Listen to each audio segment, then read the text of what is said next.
bienvenidos al Business Talk de Univer. Mi nombre es Rosa Ortega y estoy aquí para hablar con ustedes y con nuestro invitado Alberto Blanco sobre lo que son las competencias digitales y cómo el comportamiento individual puede transformar el grupo. Así que el mismo que se presente. ¿Cómo estás, Alberto? Hola, Rosa. Pues encantado de estar aquí contigo y expectante a ver qué me vas a preguntar. Y bueno, me presento muy brevemente. Estoy especializado principalmente en el diseño de estrategias y de soluciones digitales que ayudan a las organizaciones a transformarse y a asumir los retos presentes y futuros desde la perspectiva de los procesos de negocio, de la tecnología, especialmente las plataformas cloud y plataformas SaaS, el diseño como disciplina a la hora de modelar realidades, modelos técnico-científicos y bueno, pues sobre todo con un enfoque de modelo de negocio digital.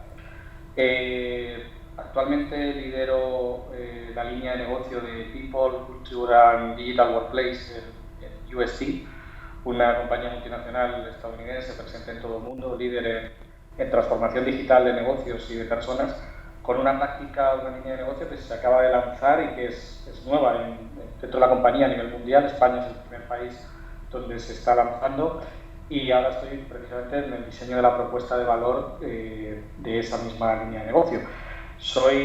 Además, tengo acercamiento al mundo de la agilidad, al mundo Agile, como Product Owner en Scrum y Team Kanban Practitioner por la Kanban University. Y bueno, soy matemático de formación, aunque hibridando entre el mundo de la tecnología y el mundo de las personas.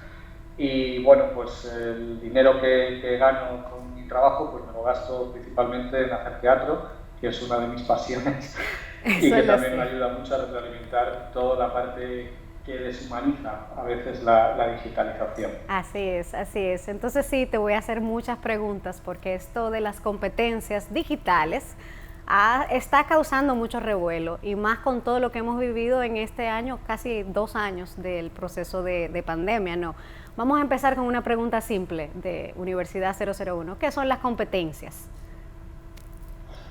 Bueno, las competencias son un concepto muy amplio, depende de dónde se manejen y con qué objetivo. Desde el punto de vista profesional, pues al final son un conjunto de capacidades que hacen que las personas puedan poner en juego su talento y conseguir una serie de resultados. Cuando nos acercamos al mundo digital, asusta un poco más y le ponemos el apellido digital a la palabra competencia, ¿no? ¿Qué es una competencia digital? Parece que es algo muy nuevo, muy disruptivo, algo que ha nacido ahí, que no sabemos si lo tenemos o no.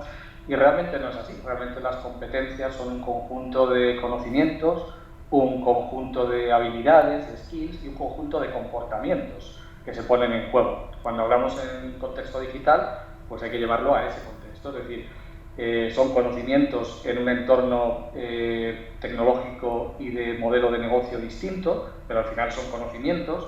Son skills o habilidades que igual hay que tener, las hemos tenido siempre en unos ámbitos más o menos tecnológicos, ahora absolutamente tecnológicos y más disruptivos, y unos comportamientos que eso sí que no han cambiado.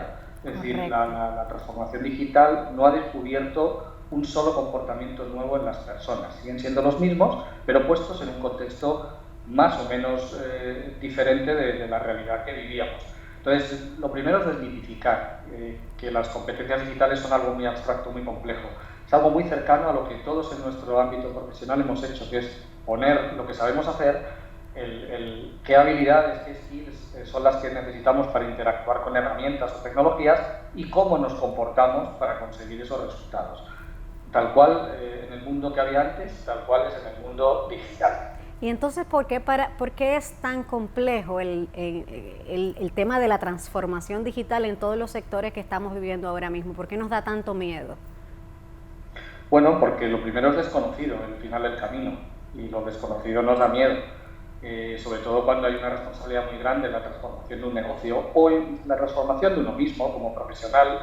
El riesgo y la gestión del cambio es muy complicada porque lo que tenemos, mal o bien, ya lo tenemos. Y aunque estemos incluso descontentos con lo que tenemos como negocio, incluso como nosotros como profesionales, es una realidad a la que nos aferramos. Entonces, cualquier proceso de transformación, de cambio, siempre provoca ese miedo.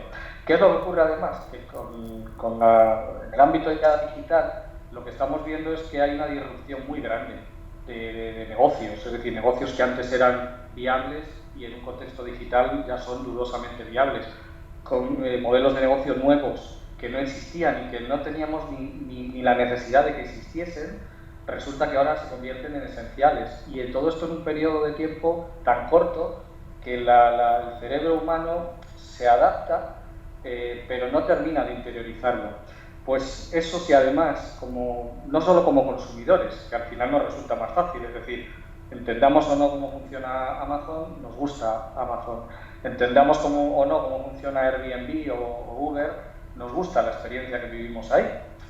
Sin embargo, cuando como profesionales tenemos que afrontar ese cambio, esa transformación, nos entra pánico, porque no sabemos si vamos a estar a la altura de lo que podemos del valor que vamos a aportar en ese escenario nuevo. Entonces, es un miedo al cambio, como cualquier cambio en nuestra vida, solo que aquí estamos viendo que además hay una disrupción que destruye cosas que existían, crea otras nuevas, y ya no es una evolución, es que realmente no sabemos dónde vamos a estar. Y es entendible ese miedo, más allá de las circunstancias personales, a donde le pille cada uno de edad, de circunstancias socioeconómicas, etcétera.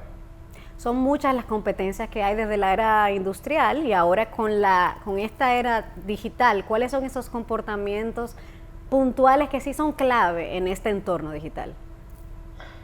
Bueno, hay muchos, pero se pueden sintetizar en aspectos. Algunos son comportamientos observables, otros son variables un poquito más complejas, pero que tienen que ver con una visión más global de la que teníamos antes. Es decir, tenemos que entender el mundo como tal. Y esto ya no va de una cuestión sociopolítica o económica de la globalización, que podremos estar más o menos de acuerdo. Es que de alguna manera, más allá de la regulación que haya por países, Unión Europea, asociaciones americanas, asiáticas, etcétera, independientemente de esos aspectos formales, tenemos que entender el mundo como algo más pequeño de lo que era antes. Y tenemos que entender que en Argentina o en Santo Domingo o en Pekín o en cualquier parte del mundo puede haber una, dos, tres personas que van a crear algo que va a cambiar una forma de ofrecer servicios o de crear productos. Entonces, esa visión global es fundamental porque los cambios vienen o por visión o por obligación. Mejor estar en la visión, que al menos te da esa anticipación. Entonces, esa es una fundamental. El aprendizaje continuo. Ya estamos viendo que lo que sabemos amortiza mucho antes que lo que amortizaba pues cuando íbamos a la universidad en mi época, que ya tengo unos años, donde lo que había aprendido me duraba unos años. Ahora mismo las organizaciones y las empresas te contratan no por lo que sabes, sino por lo que eres capaz de aprender. Y eso es un aspecto muy importante de que nos tiene que mantener en un continuo aprendizaje. Y esto obviamente es un choque de lo que el sistema educativo nos había dicho que tenía que ser, que es que tú pues ibas al colegio, después una educación intermedia, la universidad, un posgrado, lo que fuera, una maestría, y ahí una vez que empezabas a trabajar, la formación o el aprendizaje era algo de apoyo para hacer mejor tu trabajo, pero no porque tuvieras ninguna amenaza a la vista. Ahora mismo el aprendizaje continuo es el formal, el que tienes para hacer tu trabajo bien, y es el informal, es la escucha continua de entender los cambios que hay, ¿no? Y esto ocurre en el ámbito profesional y en el ámbito familiar. Entender ciertos cambios, incluso si tienes hijos pequeños, que van a ser adolescentes en unos años, o ya lo son, entender eso es fundamental, ya no solo para ganarte la vida, es para ayudarles en su educación, en su crecimiento. Entonces la capacidad de aprendizaje es muy importante.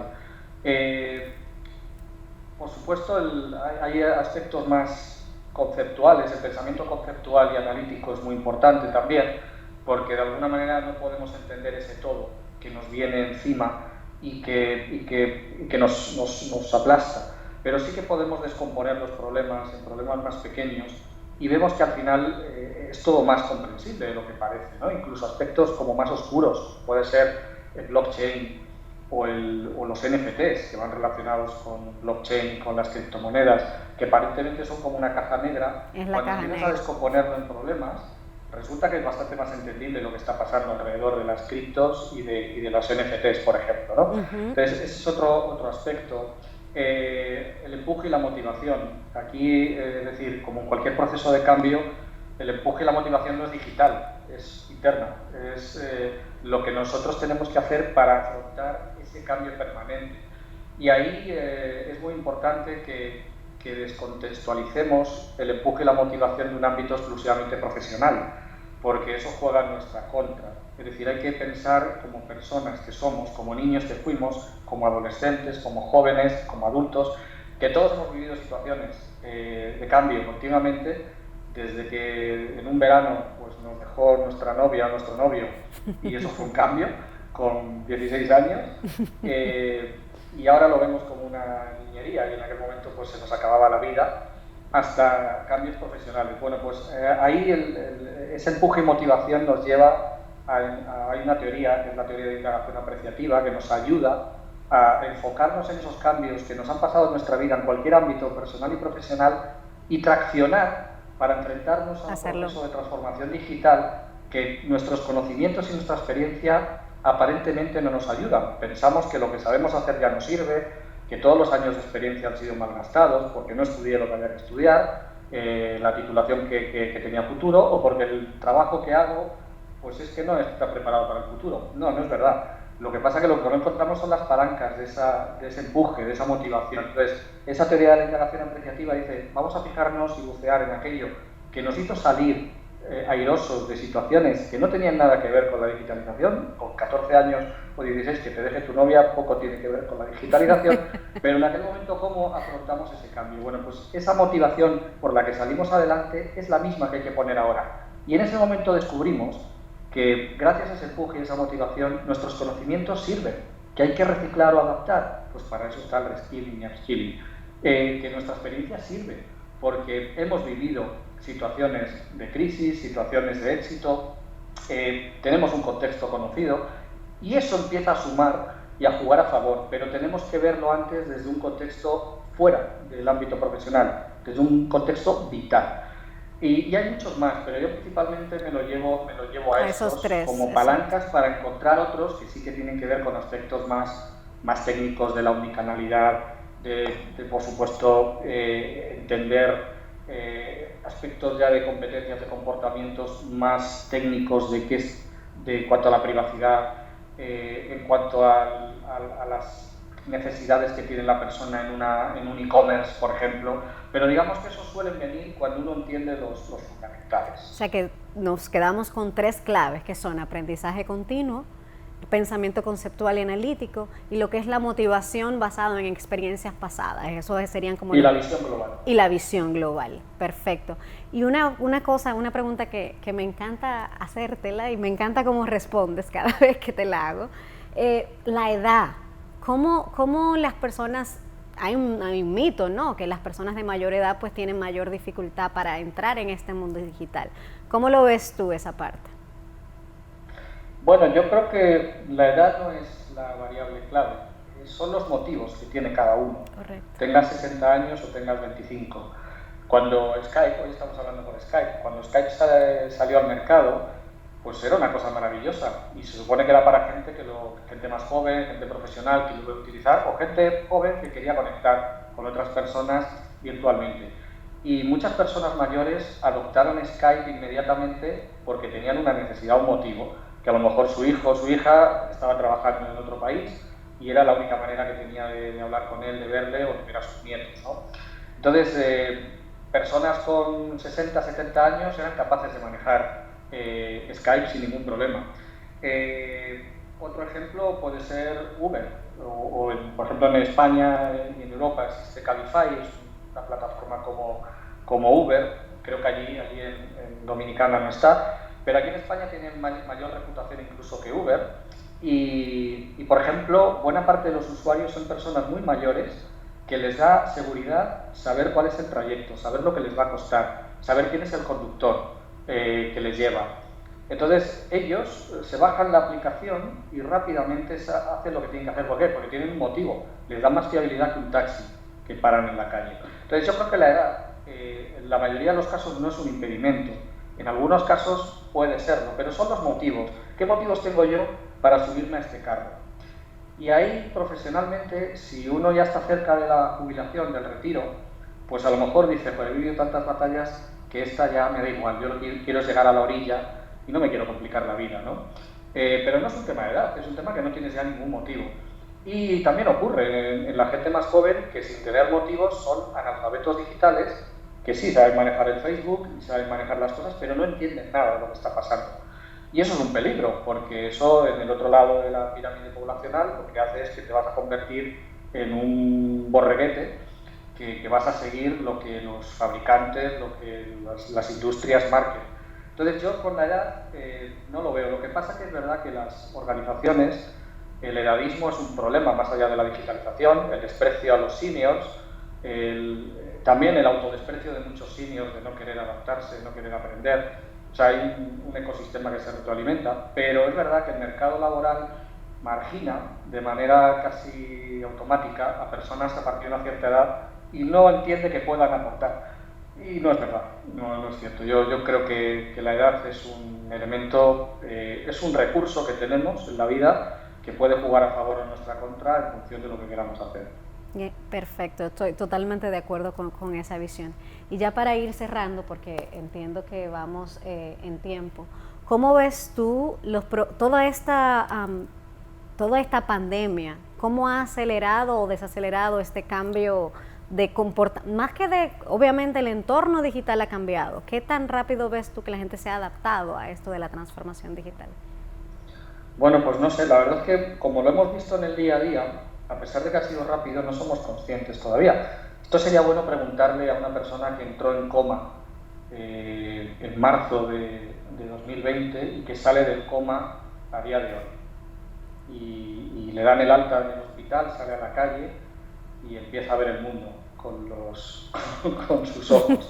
Seguramente nos explicaría muy gráficamente cómo ha acelerado todo, ¿no? Ahora mismo esto es como si yo, por ejemplo, me pongo a dieta, cada día me peso, cada día me miro y bueno, al final obviamente puedo perder peso y me veo mejor, pero si alguien no me ve desde hace 5 meses, pues seguramente dirá, wow, ¿qué has hecho?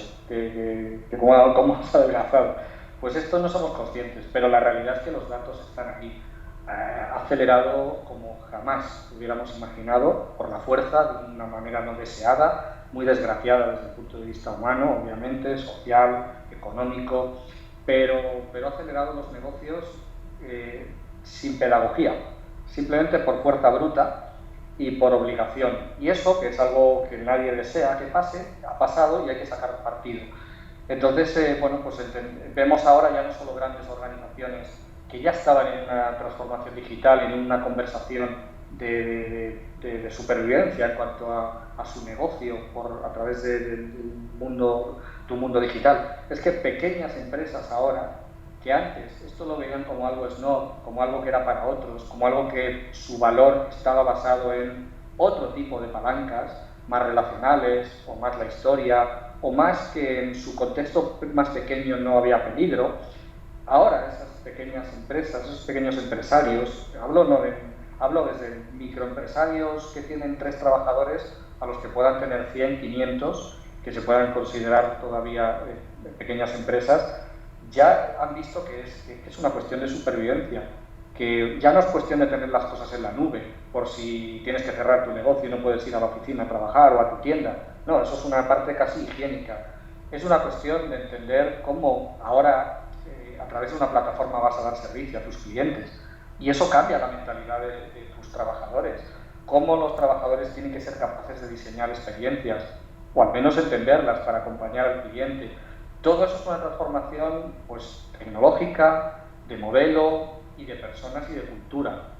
Entonces, es una cuestión que, bueno, pues como pasan todos los procesos de conversión, como cuando San Pablo se cayó del caballo y de perseguir cristianos, pues a evangelizar por todo el mundo. Es decir, muchos de esos pequeños empresarios se están convirtiendo en verdaderos apóstoles de la digitalización en cuanto han visto lo bueno que tiene y también el coste de no abordarlo.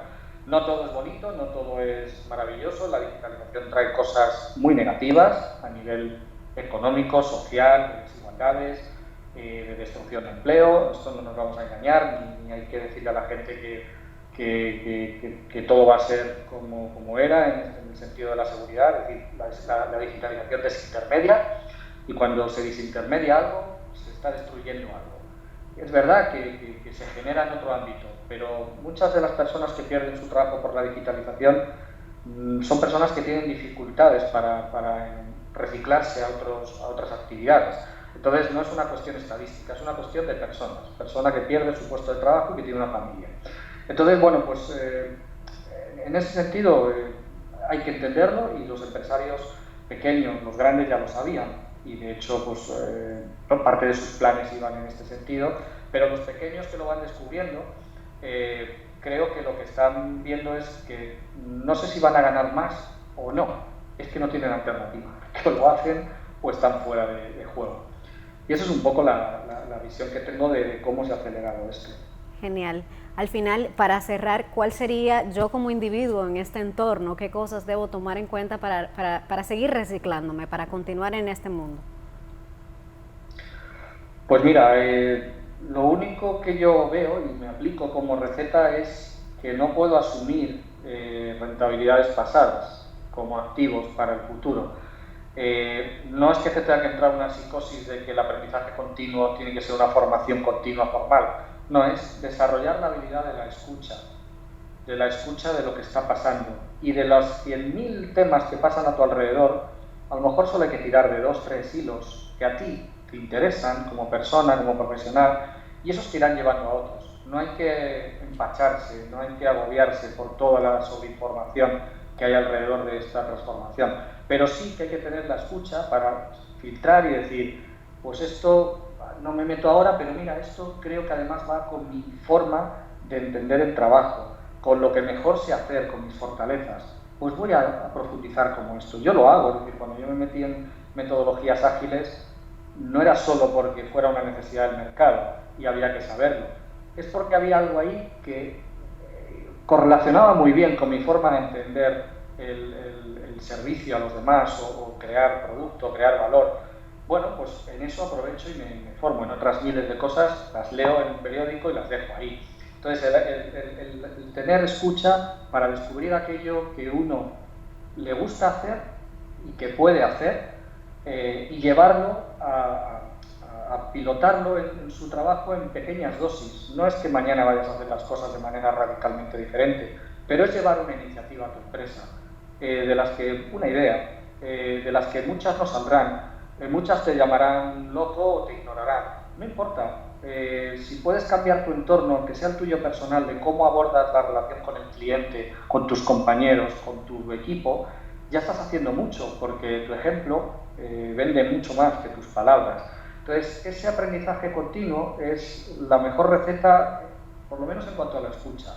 Y hoy por hoy, formarse y aprender, más allá de hacerlo en espacios como el que hoy estamos, espacios de primer nivel y que te van a acelerar, por supuesto, pero hay gente que a lo mejor pues, no tiene recursos o tiene menos tiempo para hacerlo de una manera formal.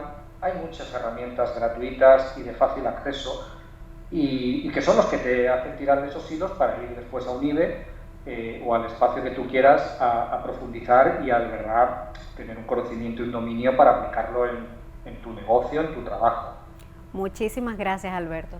Las competencias digitales llegaron para quedarse y es nuestro compromiso pues mantenernos en ese aprendizaje continuo para poder reciclarnos en este entorno que es constantemente cambiante. Así que nuevamente gracias por tu tiempo, por dedicarnos a este espacio con el cambio de hora y nos vemos en un próximo Business Talk en Unive.